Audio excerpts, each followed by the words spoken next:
Hello there, Seraphim17 once again. This is my God of War analysis of E3 footage. So this is a controversial one. It's also Kenshiro approved, if you didn't realise. But this was probably one of the bigger bombshells of the Sony press conference, because it kind of came out of nowhere. To look at this, it looks like that Horizon game. It looks like you're going to be hunting those metal creatures, and I was just like, oh, more Horizon footage, this is cool. And then this happened. And then everybody went nuts, except for me, because I want Kratos to fuck off. But it must be said, guys, this is really interesting. It's interesting in a lot of ways. The first one is they're not afraid to completely overhaul this series. God of War is a series that could have ended at 2 and gone down in history of being completely flawless. But it carried on, and it carried on, and it carried on, and it kind of got long in the tooth and old. And does it mean any of the games that followed are bad? Hell no. Every God of War game that exists, in my opinion, is a great game. But the first 2 did everything right, in my opinion, and they were perfect. And I got my fill. Everything after that, I enjoyed less and less and less and less and less, even though I do think God of War's combat is very fun. And of course, I enjoy the spectacle and the silliness of it, because it was just like a massive soap opera, wasn't it, with killing gods and doing ridiculous things and ripping things' eyeballs out, very gory, all that grand stuff. I always wanted God of War to evolve, because fundamentally, mechanically, it's probably the simplest character-driven action game you can play. Like, you can block almost everything in those games, and the only way to get any real large measure of challenge to truly test yourself is to put a million restrictions in the game, because the block is that powerful. And all the high-level God of War players have to do these ridiculous restricted runs because the game is just designed in such a way that it's rather simple. And I always wanted more from it, personally. And this could be it.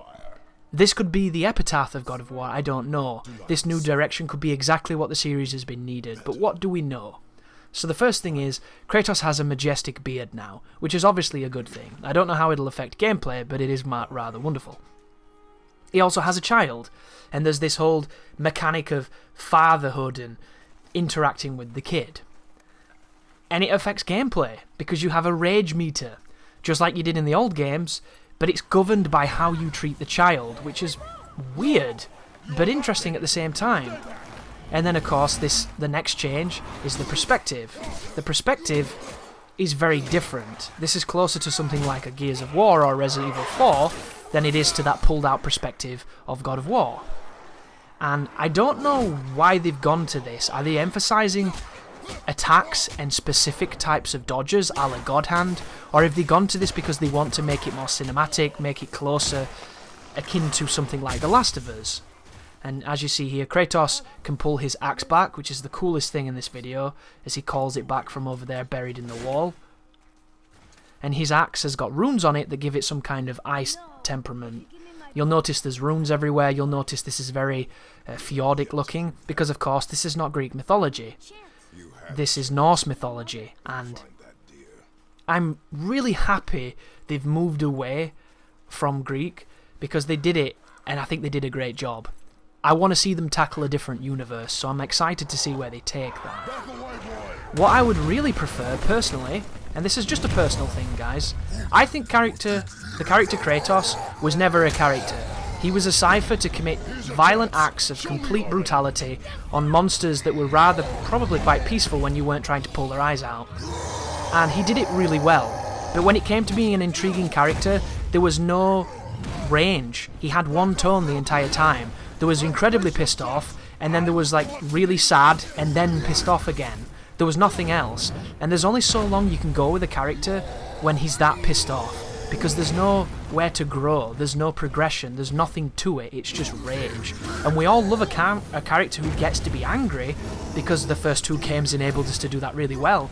But by the time you get to like the 5th game, Kratos is still angry, he's still shouting, he's still to blame for all his misery, yet he keeps on smacking the biggest thing next to him with his sword. And I never liked that. I thought it was just bland. And at least now, there's an opportunity for him to have a character. But personally, I want Kratos to die. I want Kratos to die and motivate the kid to grow up into a champion and get revenge. That's what I want. And I want him to be completely different to Kratos, but be kind of compelled to seek his father's honour. You know, I want him to have a different fighting style. I want him to be completely different. That's not what we're going to get here, guys. This looks 100% a Kratos-driven adventure, and it seems that Kratos is learning to be more human while he's trying to teach his son to be a god, which is what the director of the game has mentioned. This notion of Kratos becoming, you know, less deified by becoming a father and, you know, teaching this kid, and the kid learning from him to survive in this hostile environment. Because, you know, these mythologies, they were rough, dude. Shit kicks off all the time. And you might notice here that the camera's a little bit zoomed in. It only really affects the gameplay because you can't see the HUD quite as much, but I'm not going to be talking about the HUD, so it's okay.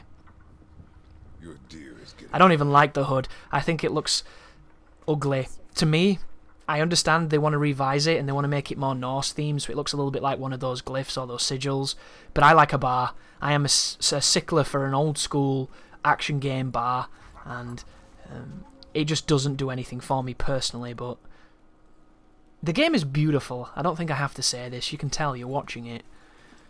It looks really, really interesting, and we move into this moment here, which is another instance that could really, really make this game so much different to the God of War that we know. Because there could be towns, there could be interactions with people that don't involve violence, there could be all kinds of different systems. This could be a big grand journey that will feature hubs and places where there are dangers, places where there are sanctuaries, all kinds of marvels to find and discover and traverse. There's never been anything like that in a God of War game, and maybe that's the direction that this is going towards, and I hope it is, because it could be really fascinating. But it does have to be said, I like God of War for a very specific reason, and that reason is because the combat was always fun. It always had, you know, cool enemies to fight, and it was reliably responsive and great all the time. There was never a moment where you were like, oh god damn, this game, it's not doing what I want. It was incredibly polished, and it was incredibly great at being what it wanted to be. And I always wished they would iterate and add depth, but they kind of just changed the formula in little ways and just continued to polish and polish and polish and polish. And the systems that we've seen in this game, I don't know. I don't know what it means or what it spells for this game, because it doesn't look like God of War to me at all, and I don't know if that's a good thing or a bad thing. And what I've been telling people is just be happy there's a change.